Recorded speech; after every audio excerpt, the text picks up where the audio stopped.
contained in document S/2024/254. Please raise their hand. Those against. Abstention. The result of the voting is as follows. 14 votes in favor, 0 vote against, 1 abstention. The draft resolution has been adopted as Resolution 2728, 2024. Howdy, everybody. We are back with another episode of the Deprogram. We wanted to jump right in with this one. We're considering this, an emergency recording. We were planning on recording tomorrow, a topic which you will get soon enough. But for now, we've got some very important news that we want to discuss. There has been an agreement reached, a resolution at the UN to implement what is being called a ceasefire in the genocide of the Palestinian people at the hands of the illegal military occupation of Palestine. The clip you heard at the beginning of the episode should be very telling. The last time there was applause at a UN Security Council meeting was in 2003, over 20 years ago, when the then French foreign minister, or I guess he's still French, but then Minister of Foreign Affairs, poor guy, condemned the invasion of Iraq. So that should tell you just how serious this is being taken, at least by the people who are observing there, if not by some of the criminals sitting on the council itself. I'm going to give you all a quick rundown of the events and what it means a little bit, and then Hakeem is going to jump in with some very important background information. So let's go ahead and get started. If this is going to be a shorter episode, that's just the way it's going to be. We want to give this this topic the sobriety it deserves and get the information across as efficiently as possible. So here we go. So the UN resolution that was just passed is very good news. No qualifications there. This is good for the Palestinian people. But it is really only a brief respite. This ceasefire, bare bones. Yeah, it's basically what the humanitarian pause the policy wonks came up with, a couple months ago, whenever that was. It's basically that. It's only for the remainder of Ramadan. It's just 2 weeks. It took 6 months of the most explicit genocide in history to get a 2-week pause, and we're only getting it. We're only getting it because the U.S. finally decided to abstain from this vote after vetoing it 3 times. And that should tell you something about the power that the U.S. wields on the Council. The U.S. claims, and this is one of the most important parts here, the U.S. claims that this resolution is a non-binding one, meaning Israel doesn't actually have to stop what they're doing. Here's a clip from a White House press briefing saying as much. A couple of points that need to be stated and, in fact, restated. Number one, it's a non-binding resolution, so there's no impact at all on Israel and Israel's ability to continue to go after Hamas. Number two, as I said in my opening statement, it does not represent a change at all in our policy. It's very consistent with everything that we've been saying we want to get done here. Here's the thing, though. At least on paper, UN resolutions are binding, and a refusal to adhere to resolutions like this one are not only a violation of the UN Charter, but a breach of international law. And the fact that the U.S. can just straight up lie and say this one is not binding means that either the whole thing is a sham, or the U.S. has so much power among peer nations that the rules simply don't apply to them. I like how basically like half a dozen statements were made afterwards. It's like, no, it is absolutely binding. All UN resolutions are binding. Well, they're just doing it for the soundbite. And they were coached on that, how she kind of quickly slipped in there. This non-binding agreement we're all very in favor of. It's like, okay, we see what you're doing. We see the blood on your hands there. Anyway, I think we all knew that it was the case that the United States just wields tremendous power and can, gum up the works as much as they want to. But it's still pretty incredible to see them flaunt that power so openly. I don't think that's something they necessarily would have done for a lot of other circumstances. The U.S. ambassador to the UN Security Council also made a point of falsely claiming this resolution is non-binding, and then followed it up with a demand for the release of all prisoners. So at the end of the day, what we have here, what this resolution is offering, is the humanitarian pause that we were offered a couple months ago, with the added stipulation that the resistance give up the remainder of their bargaining chips, Though if we're being honest, the occupation forces haven't really shown much willingness to not shoot their own people, right? They've been very clear that they are perfectly happy to butcher their own people if it means blowing up a few more Palestinian children. And even if this does lead to a lasting ceasefire, which it won't, in my opinion at least, Israeli officials have already said that they're going to continue their purge. But even if it did lead to a lasting ceasefire, it's not enough. Where are the consequences for the perpetrators, right? Where are the war crime tribunals? Who's going to stand trial for using banned munitions, for blowing up hospitals or schools or places of worship? What happens to the Palestinian people who have lost their homes, their livelihood, their entire family? There have been entire bloodlines wiped out from the public record in this genocide.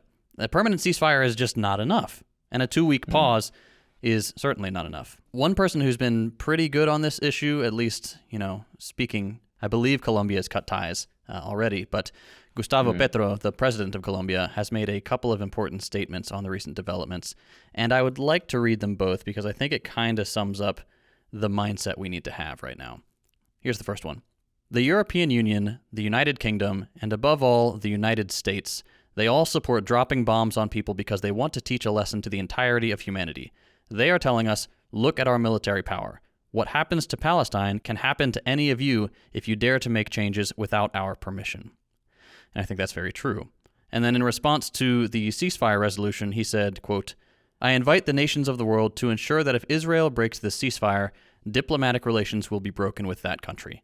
And this is what we need more of. If Israel doesn't play by the rules, they suffer material consequences. That is something that they have not gotten to this point. They've gotten a mild talking to, maybe. That's it. There's no material reason for them to stop what they're doing. What we need to do... Not even a slap on the wrist. Yeah, nothing. We need to enforce no trade, no support, and the prosecution of settlers who take part in the genocide and later attempt to sneak back into whatever European country they migrated from. Actual consequences. Otherwise, this continues. It's like raising a child. If the child doesn't see that there are consequences for actions, they're going to continue doing it, and they're going to be more emboldened to make worse decisions. Sorry to cut you off. Have you seen what the Israeli comment on Gustavo Petro's statement? No. Have you seen what they said? It's the trifecta. They called him an anti-Semite.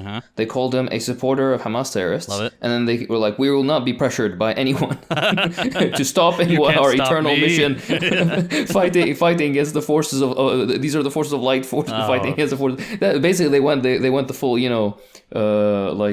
Tolkien route. It's so the forces of light versus the forces of darkness. Anyway, the same should apply to the United States as Biden continues to support Israel, right? But we all know that's not going to happen. It's just, we can hold Israel to account because at the end of the day, it is a small bastion of, hyper-condensed U.S.-style evil in a region that is overwhelmingly antagonistic towards it, rightfully so. But the United States is still the most powerful nation on earth. There aren't going to be any consequences for the Biden regime.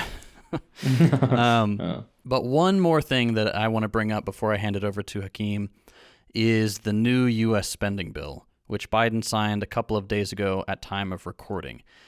The bill includes provisions to cut funding to the UNRWA, which is the UN aid agency that's been providing aid to starving Palestinians. And it gives Israel $3.8 billion in support. And that's Your just tax money. Yeah, exactly. That's the thing. It's like, this is our money. Like, it's frustrating when people say, oh, we don't have health care, and they're sending, which, I understand the logic there. We don't have health care. It's true that money could be used for stuff here, but also, like, your objection to that should be more that U.S. money, your tax dollars, are being used to butcher people, and less that it could be used for something else, right? Just one thing for well-meaning lefties to keep in mind when talking about this sort of thing. It just comes off as a little bit insensitive when you frame it like, oh, this is our money to be used for a bridge. Oh, speaking of bridges, the bridge. Anyway, just something I wanted to throw in there because I've heard it a few times now. But this aid to Israel thing, this is insane. Not only has the ICJ concluded that Israel is plausibly committing a genocide, which is about as concrete a statement as we can expect to get from them on the subject, But the majority of Americans and the vast majority of the rest of the world, overwhelmingly, recognize the genocide for what it is. And yet we're still sending Israel, the perpetrators, billions of dollars to continue their extermination campaign. The international community is basically Capitol Hill. That's what you need to know. Yeah. Right? That is the international community. Yeah. It's not whoever's sitting in Sierra Leone. Yeah, exactly right. Yeah. The bill cuts all funding to the UNRWA through 2025, and it includes some truly heinous language. Let me read you a snippet here. None of the funds appropriated under the heading Economic Support Fund in this act may be made available for assistance for the Palestinian Authority if after the date of the enactment of this act the Palestinians initiate an International Criminal Court judicially authorized investigation or actively support such an investigation that subjects Israeli nationals to an investigation for alleged crimes against Palestinians. So what this is saying in normal people terms, if you couldn't keep up, because that's a lot of them saying investigation, is even when funding is resumed to the UNRWA, if it indeed is, if at any point the Palestinian people attempt to get justice through what by most Western liberals would be considered legal, appropriate means, which would be launching or supporting an International Criminal Court investigation into the genocide, if they do that, if they even vocally support such an investigation, they will lose funding. There's no funding whatsoever. They're basically being held hostage saying, when we offer the funding again, if you try to get justice for the people that have been purged, we will not provide funding at all. It's insane. It's just anybody who reads this would think, okay, that's just your funding. All right, fuck you. It's just bad people. I don't know what else to say. It's subjects Israeli nationals to an investigation for alleged crimes against Palestinians. Alleged crimes? We have terabytes of video of them celebrating these crimes. Recorded statements and everything. Yeah, no. Habibi, the reason that they put this like tidbit in there is because they know it's a slam dunk case. Yeah. They know that there is no way you can plausibly deny this stuff unless you basically use just force of arms or force, basically, to prevent the case from going forward, which the United States has also threatened, by the way. Just like they threatened to militarily intervene in the Hague if one of their soldiers is brought to trial. Oh my God. My God. Again, not to be this guy, again, I'm a fucking broken record on this, but if the Soviet Union ever made this fucking claim, all right, or China today makes this fucking claim, we would not hear the end of it. Ever. Right, yeah. But anyways, and no one will ever hear about this. This is one of the. This might be the only time you hear that about this language in the bill. It's not going to be reported anywhere else, and there's a reason for that, right? It's so sad. We've talked about this a number of times. Like, if we're going to be an evil empire, at least give us the aesthetics, right? Have our people dress up in the big leather coats and the black You get hats. deep fried butter. That's the best they can do. All right. No. All right. You get. We were speaking before the recording. You get pizzas with hot dogs in the buns, and on the buns in the crust. I've tried to tell Hakeem that this is not something we do. I refuse to believe it. I've heard of nothing more American than hot dogs in the crust. I've never seen a wiener crust. crust. Okay. All right. Let me hand it off to Hakeem. That's a brief rundown of the resolution, and let our big well-read brain over here give you the more important background information. This is a very beautiful overview. Thank you for that, JT. I want to share a very important bit of, I guess, popular sloganeering, if that's even a word, from my part of the world, which goes as such: Allah, Allahu Akbar, America, Shaitanu Akbar. It basically means God is great, America is the greatest Satan. Even I knew that little bit of Arabic. Or the greatest. Yeah, exactly. So I'm going to give you a little rundown. Prior to the passing of this quote-unquote ceasefire resolution, which for the people listening in the future, this was on the 25th of March 2024. The Friday prior, this was Monday, right? The Friday prior, there was a vote on a draft, another draft proposal basically, but this one was put forward by the United States. The one that passed recently was put forward by, I believe, an Algerian Arab bloc in coordination with 10 other countries. Sierra Leone, and I believe Colombia was in there. China and Russia were in there. A bunch of other countries too. Slovenia, I believe, or Slovakia, one or the other. That's aside from the point. the Friday prior, there was a vote on a draft put forward by the United States. This draft that was put forward was vetoed by Russia and China. Immediately, of course, the lamestream media, as we call it, including, by the way, official organs, the UK ambassador to the UN, for example, they claimed that the American draft proposal called for an immediate ceasefire, and the Russians refused it, and this is how evil of the Russians, blah blah. But this was an outright lie. If you read the text of the draft proposal, it says it stated that a ceasefire in Gaza is imperative, but there was no direct, they didn't directly demand a ceasefire. They just said that it should be done. Yeah. And this ambiguous language was very intentional by the United States because it would have allowed for the continuation of Israel's military operation in Gaza, particularly Rafah in the south, which is why it was voted by Russia and China as well as Algeria. I don't know if you remember, but there's a guy named Craig Mukhabir, or Mukhabir, or whatever, however Americans pronounce his name. Mokhaber. I don't know. Mukhabir, exactly. He's a UN official, former senior UN official that basically dropped out of all of this because of how horrible the things that Israel was carrying out were so horrible, and the lack of effective anything being done about it.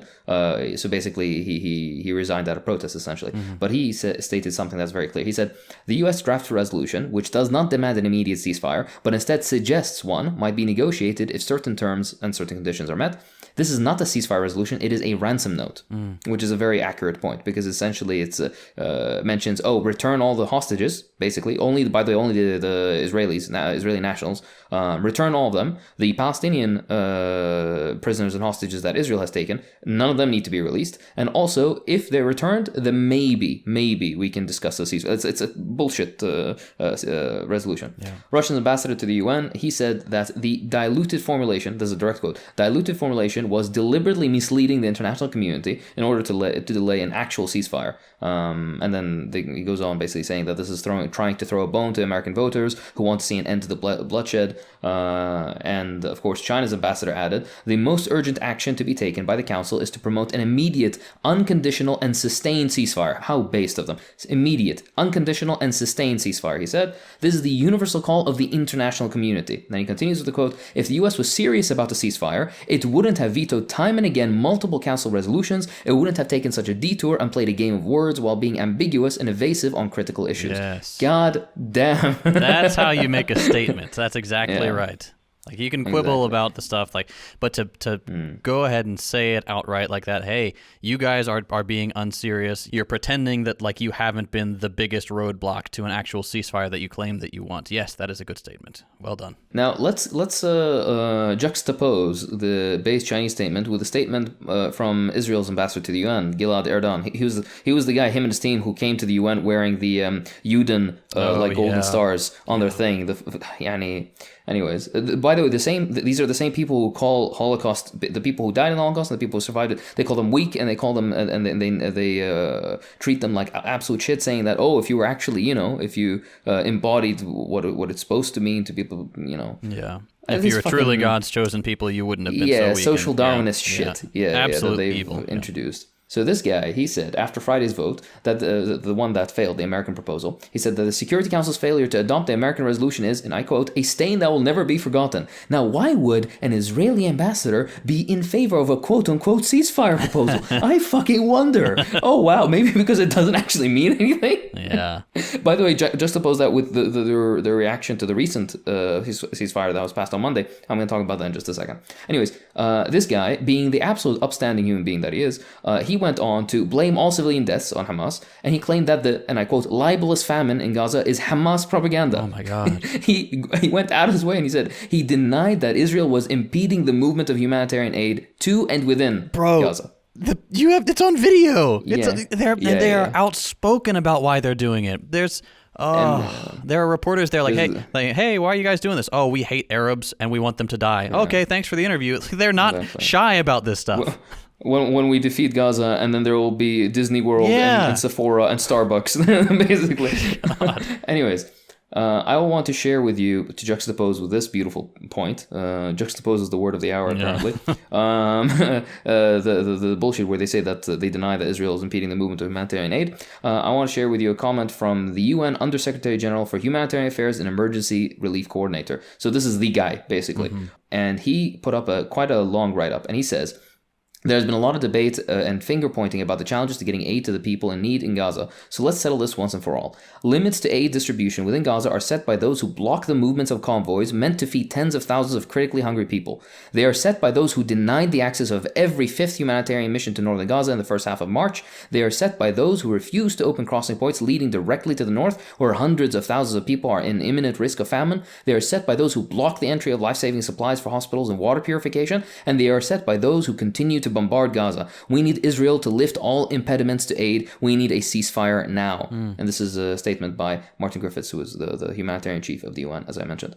It's very clear, and by the way, this is an Israeli tactic that people need to get familiar with. It's a known Hasbara tactic where they'll continuously refuse to acknowledge or deny things that are crystal clear. Yeah. If it was in Israel's benefit to say that the sky is fucking green instead of blue, then you'd be fighting online with people and hearing these stupid. You'd have high-level Israeli officials going on American news channels and Fox News and shit saying that the sky is green. Yeah. Right? It's a point to try to get you like down in the weeds of these arguments that get nowhere, basically, to waste your energy that can be spent in way better things, such as organizing, going to marches, tweeting and posting things and continuously talking about it, educating people about it. Ignore Hasbara trolls. Always ignore these fucking people. They're not sincere. Yeah. All right? Anybody who's telling you that humanitarian aid is coming into Gaza and the Israelis aren't doing anything to prevent that, these people are trying to waste your time. Yeah. All right? Because this shit is crystal clear. Just like the genocide case is crystal clear. Let's move on to the actual UN proposal that was recently voted on. It's very short, so I'm going to read it out to you. It's interestingly brief.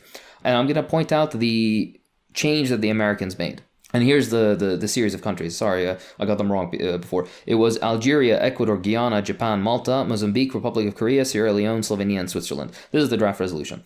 Reiterating its demand that all parties comply with their obligations under international law, including international humanitarian law and international human rights law, and in this regard deploring all acts against civilians and civilian objects, as well as all violence and hostilities against civilians and all acts of terrorism, and recalling that the taking of hostages is prohibited under international law. I'm just going to comment here. If you notice, they're condemning quote unquote both sides. This is a very lukewarm statement. This is a very both side statement. The quote unquote bits, all acts of terrorism is not intended towards Israel, although they're the only terroristic force acting currently. Regardless, moving on, they say expressing deep concern about the catastrophic humanitarian situation in the Gaza Strip, acknowledging the ongoing diplomatic efforts by Egypt, Qatar, and the United States aimed at reaching a cessation of hostilities, releasing the hostages, and increasing the provision and distribution of humanitarian aid. Number 1, demands an immediate ceasefire for the month of Ramadan, respected by all parties, leading to a lasting, sustainable ceasefire. This used to be permanent, sustainable ceasefire, but the Americans refused to sign in on that. So the Americans suggested a change of lasting. And that's the only way that they were going to go ahead with this. So the text would change from permanent sustainable ceasefire, to lasting sustainable ceasefire. And by go along with, we mean abstain and not outright veto it again. Exactly right, yeah. To continue with the quote. And also demands the immediate and unconditional release of all hostages, as well as ensuring humanitarian access to address their medical and other humanitarian needs, and further demands that the parties comply with their obligations under international law in relation to all persons they detain. This is a cute little line because it kind of implies that the Israelis need to release also the Palestinian prisoners that they have, which, by the way, actually I'll mention this in a point later. Let me get to the second bullet. Emphasizes the urgent need to expand the flow of humanitarian assistance and to reinforce the protection of civilians in the entire Gaza Strip, and reiterates its demand for the lifting of all barriers to the provision of humanitarian assistance at scale in line with international humanitarian law, as well as resolution blah blah blah. And the third one is decides to remain actively seized of the matter, basically to remain involved. It's a very lukewarm statement, actually. But this got a roaring applause in the UN because this is something. It's something. To call it the bare minimum is insulting to the bare minimum, but it's something. Exactly right. Anyways, immediately after the passing of this resolution, Israel decided to kill more than 81 people, including the bombing of a house in Rafah, which killed 18 people, 9 of which were children. By the way, this was just a house with people in it. There was no... I don't need to tell you this at this point, right? No justification. They kill indiscriminately, as you've noticed. Just like they render homes functionally inhabitable by using tank shells to basically blow out walls, but not collapse the building. This is a known Israeli strategy going back decades, where they basically try to do cause as much damage without flattening the area, because it's easier to rebuild a flattened plot of land than to basically make a still standing building, but with everything basically blown out of it functional again, or it takes way longer. And by the way, this is all funded. If you're following, for example, Russia, Ukraine, you'd realize that both sides are incredibly economic with their use of shells and all their other resources, because these wars are basically wars of attrition and all that kind of stuff. They're very intelligent and strategic with their use of weapons. The Israelis use indiscriminate, ridiculous amount of ammunitions and shells and missiles and all the rest, because the United States basically gave them carte blanche. They give them fucking everything that they asked for, including the 45,000 tank shells that the United States is going to deliver to Israel that were earmarked for Ukraine, by the way. Which is darkly funny. It's like, Jesus Christ. Yeah. Exactly right. But yeah, anyway, moving on. So that's what Israel decided to do. And speaking after the vote, the U.S. ambassador Linda Thomas-Greenfield, she blamed Hamas for the delay in passing a ceasefire resolution, of course. And she said, "We did not agree with everything with the resolution." This is the reason that they abstained, basically. And she says, "Certain key edits were ignored, including our request to add a condemnation of Hamas." These fucking ghouls would rather people continue dying rather than some lukewarm bullshit that nobody cares about. No, by the way, if you remember, in the first month or two, everybody would ask, "Do you condemn? Do you condemn?" Yeah. Nobody gives a shit anymore. Nobody cares. But there's still it's right that nobody cares too, because on the one hand, an oppressed population has the right to resist their executioners by whatever means they deem appropriate. But also, it doesn't matter if Tony in New Jersey condemns Hamas. What does he have to do with this conflict? Absolutely nothing. It has no material impact on it whatsoever. It's just another way to get people wrapped around the axle. Do the people of Gaza, over 50% of which are under the age of 18, condemn Hamas? The 8-year-olds, do they condemn? Astaghfirullah. Moving on, yeah. So this absolute demon decided to say basically, they didn't condemn Hamas, number one. And she also stressed that the release of Israeli captives would lead to an increase in humanitarian aid. So they're basically putting a little asterisk where it's like, yeah, we're going to give you food and medicine and whatnot. Maybe, most likely not actually, but only if you basically release the captives. Yeah. But an absolutely zero requirement of the release of Palestinian prisoners, which, by the way, what Israel is known to do is in previous prisoner swaps or prisoner releases, they will release people only to track them and then rearrest them afterwards, which is, by the way, also internationally illegal. This is illegal according to... Yeah. Oh, my God. Not that they care. They clearly don't. It's crazy. It's like all of this is just so on the nose. And we say this for a lot of stuff, but you couldn't write this. You couldn't pitch this to Netflix. They'd be like, no, this is absurd. This is way too blatantly evil. Write a better bad guy. Yeah. It's like, yeah. Exactly right. They don't even follow their canonical and religious law. Are you surprised? That's because these Zionists are not Jews. Exactly. These are the worst. Yeah, these are the worst examples of humanity. Any truly Jewish person who follows their scripture would not be doing this at all. Which is, by the way, why you're seeing a massive upsurge of anti-Zionist Jews, which is the most beautiful thing to see. In New York and in Brooklyn and a bunch of other places, there was several rounds of massive demonstrations by Jewish people for ceasefires and for an end to the violence. Right. I can't even imagine the pain and frustration and anger that devout Jewish people around the world feel at this, because their religion, religious symbols, religious language has been co-opted by a fascist genocidal project and using it as a intrinsically shield. Atheistic force. Yeah. By the way, I just want to know how the vast majority of these people don't fucking believe in it. Oh my God. Or at least the founders of it. All right, moving on from that point. Jesus Christ. It's a mockery. Yeah, exactly like you said. It's write a better bad guy. Yeah. But anyways, moving on. And I quote, Netanyahu's office said that the U.S. failure to veto the resolution is a clear retreat from its previous position and would hurt war efforts against Hamas, inshallah, as well as efforts to release Israeli captives held in Gaza. He went on he basically threw a temper tantrum. They start tweeting, by the way, which is the most hilarious thing to see. But he threw a temper tantrum where basically there was a high-level delegation, that was to be sent to Washington. It was canceled in light of this basically quote-unquote new U.S. position. But some of the officials that were meant to be on this high-level delegation had already arrived, and these were the people who were along with Yoav Gallant's entourage, this is the Israeli defense minister. Do you want to know why Gallant is in the U.S.? No. He said that his trip was primarily focused on, and I quote, preserving the qualitative military edge of the state of Israel and its ability to obtain air defense systems and munitions from the United States. Christ. You're fighting a people without a standing army, without an air force, without air defense systems, without right? Like there's some underground tunnels where they produce a bunch of guns. That's about all they got. And they're saying that they need to preserve their qualitative military edge.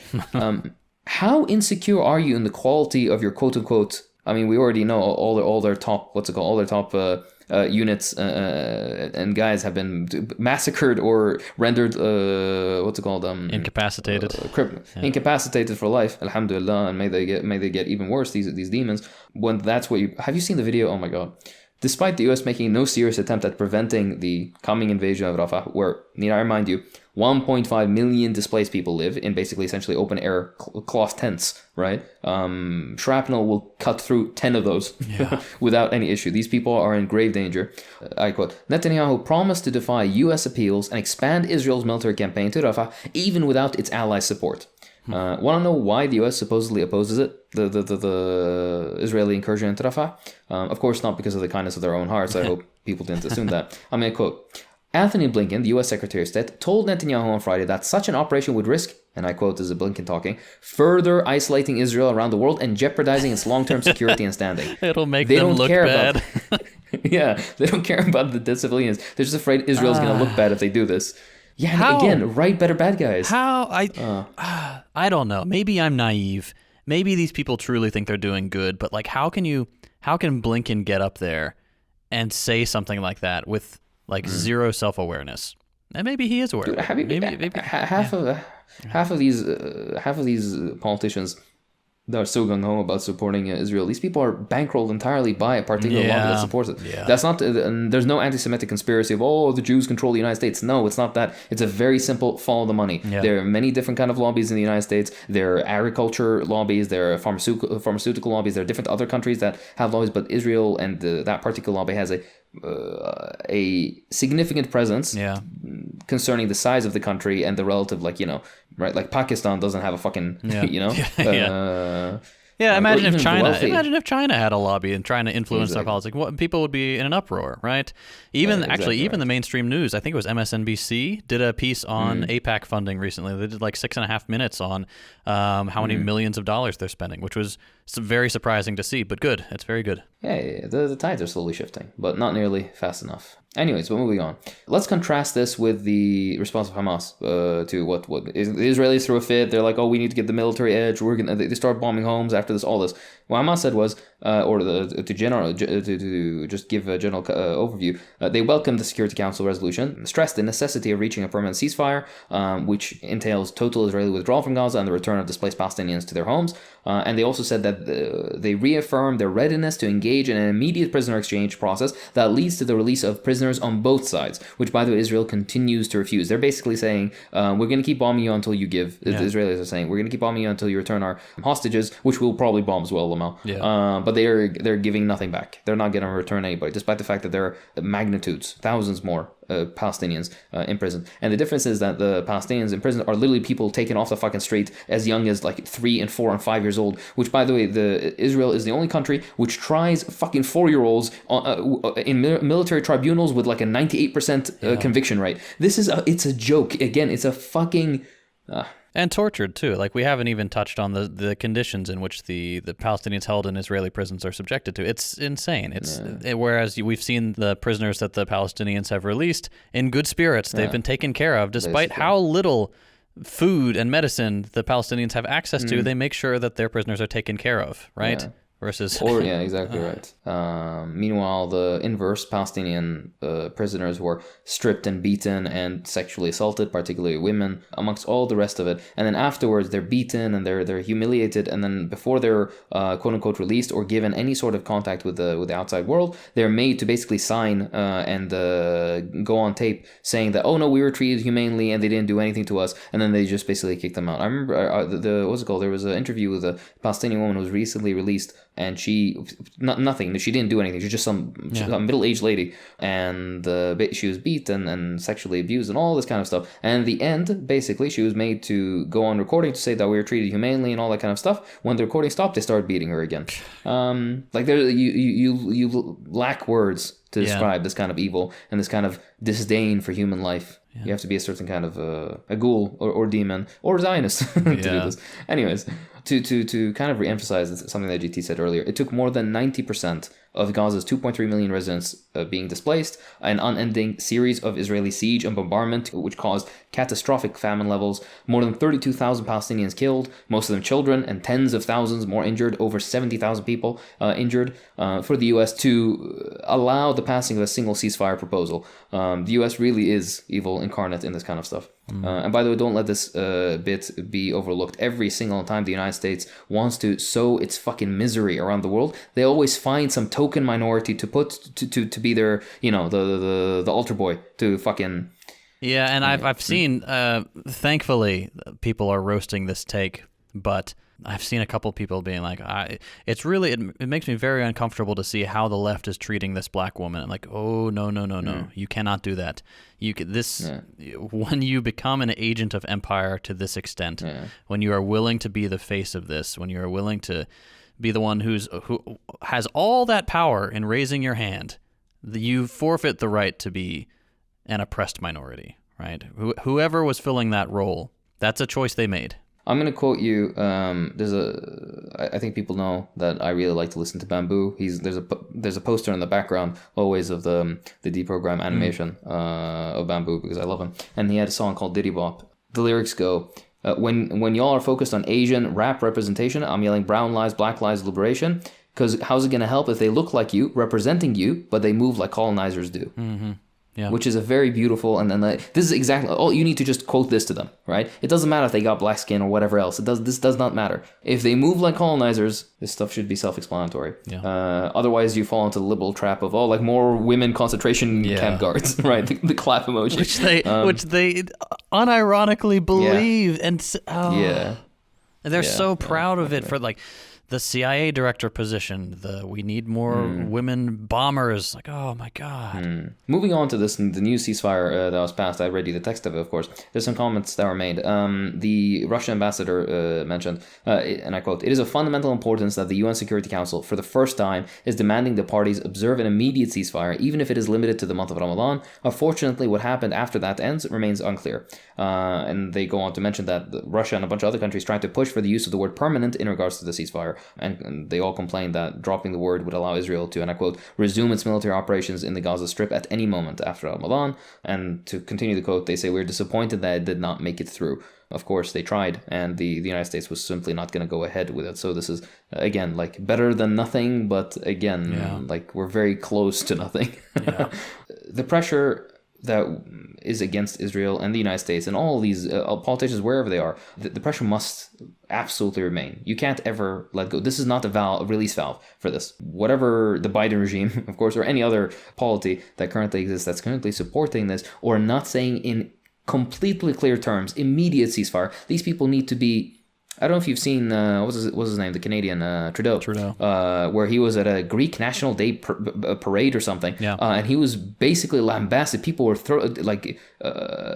bullying him, and very rightfully so, basically saying, how could you live with yourself, that you're not supporting a ceasefire, blah, blah, all this kind of stuff. All of these people need to be like this. Yeah. Every time they go out in public, they need to be reminded the sheer horror that they contribute to by not, Not a moment's peace for any of these people. Not a moment's peace. Yeah. Until a final and permanent ceasefire is achieved, where all Palestinians are allowed to return to their homes and for all Israeli military presence to leave Gaza, this is the bare minimum. Yeah. Now I'll read you a very nice little tidbit from a Jazeera article about titled, "Will the UN ceasefire resolution stop Israel's war on Gaza?" And basically, they mentioned that they reiterate basically that the United Nations Security Council resolutions, these are binding and mandatory. And if they're not followed, then the Council can basically follow up the resolution with a new vote, basically mentioning that there's a breach that has happened, and then they can take punitive action. So they can punish the nation in question with sanctions or even international force, basically an international military force that will intervene. They have this power, but there's basically no chance. They say, and I quote, "There's virtually no circumstances under which the Biden administration would support a punitive resolution that takes action against Israel. Israel has repeatedly gotten away with flouting UN resolutions in the past." And then they mentioned examples from as far back as Obama's presidential term, which, for example, include the Israeli settlements, the illegal settlements in the West Bank, which the UN just basically voted entirely. The U.S. abstained again, but the UN voted by vast majority, aside from the U.S. abstaining, where they mentioned that this is illegal and that they should stop, and Israel has ignored this resolution and in fact continues to build more illegal settlements. Likewise with, by the way, the International Court of Justice, even if they pass a genocide claim, and even if there's anything binding that comes of it, the United States will go always on the fucking side of their little pet in the project. They want to project power, have a bastion of capital and military presence, a quick deployment base for future military interventions to secure their interests, all that kind of stuff. To I guess, summarize and to complete the presentation we have today, Ilham Pape, the Israeli historian, went on the Electronic Intifada broadcast recently, I believe just a few days ago. It was a long but lovely 1 hour discussion where he basically talks about how this is Zionism's final gasp of sorts. And he describes that this is the period where we have to be most careful because this is like, the dying animal is going to kick the most, right? In this point. Israel has officially turned into a pariah state. Israel will remain a pariah state. This is the darkness before the dawn. Their crimes will not be forgotten. Diplomatic relations will not just be reinstated. Their investments internationally, which by the way is the largest part of Israel's economic output, will disappear and evaporate overnight. Nobody wants to be in this region anymore because they see how volatile it is. For 20 years from now, people will be talking about what if another October 7th happens, which will basically encourage people to not carry out investments in this illegal colonial entity. We are so close to the that 1960s arms embargo moment against apartheid South Africa. Zionism itself, it's a failed system from a time long since dead. All right, this is something this shit used to happen in the 1800s and before. This does not happen anymore. Especially when you can when somebody dies and you can know 2 minutes later on your phone. Yeah. Right. You can see direct footage of shit that happened this morning. Right, it's no longer word of mouth, or you have to wait for a book to be published in academic circles and for it to trickle down. You can see the shit before even mainstream media has a chance to spin it and lie to you about it. That's why the United States is begging for Israel to behave. It's only to keep them in existence. They see this light. For us, it's a light at the tunnel, but for the United States and the interests, it is not. It's one of their largest nightmares, and hopefully that it comes to pass. But regardless, to finish off in a more positive note, I guess, the UNRWA, which is, as JT mentioned, is it's the largest deliverer of humanitarian aid to Gaza and the Palestinian territories in general. They've been basically cut off of funding from every source, aside from regular people at this point, and a few like token nations. But they say that they have funds to run operations until the end of May, which is better than it used to be. Before, it used to be like a week in and week out kind of thing. Yeah. But now they have a little bit to kind of cover themselves, which is better than before, but it's not good enough. So please, everybody, donate to their relief efforts. You can go just type in UNRWA on Google, it'll come up. Help support them monetarily if you can. Please keep showing up at protests. Keep posting and retweeting stuff online. You might not think it helps, but this is why the US and Israel pull all the strings and spend billions trying to prevent you seeing this stuff and trying to prevent the spread of this stuff. There's a reason Instagram and Facebook and all this stuff, they go out of their way trying to ban pro-Palestine accounts and try to shadow ban things, try to make posts, to hide posts, all that kind of stuff. This is them pulling their strings. Make them spend into oblivion. They're gonna continue failing as long as you keep posting about it, retweeting about it, talking about it, educating those around you about it, showing up to protests. Of course, continuing your boycotting. Make sure to not purchase anything. Even you can look up the BDS website specifically for the 3 levels of boycotting if you're interested. But at the very least, basically, if you turn a package around and it says "Made in Israel" or anything of the sort, do not purchase it, do not buy it, don't do anything with it. Put it back on the shelf, and maybe even lodge a complaint with the store that's serving it and be like, "Why are you serving apartheid goods here?" Yeah, this is the only way. As fucked up as it is in capitalism, you vote with your money, and this is one of the biggest things. Yeah, and the storekeepers don't want that. The storekeepers don't want that. Exactly. If they get 5 pissed off people, the general manager doesn't want to deal with that. He'll find some other dates to stock. Yeah, exactly right, and better dates too. Yeah. But much more importantly, of course, the Moody score, the Moody credit score was downgraded. Let's keep downgrading it, right? We're standing at a monumental paradigm shift when Israel becomes known for the monster that it is, and inshallah, if it happens in a year or 10 or 50 or even 100, it doesn't matter. It's gonna happen. Palestine will be free, and that we will live to experience, inshallah, a unified Palestinian state with equal rights for all, whether you're Jewish or Druze or whatever else, Muslim, Christian, Arab, it doesn't matter, with equal rights before the law, with equal voting rights, not an ethno-state, but an actually democratic and mutually cooperative nation that can support each and every single diverse part of it towards a bright future in arguably the most beautiful and noble land to exist on this planet.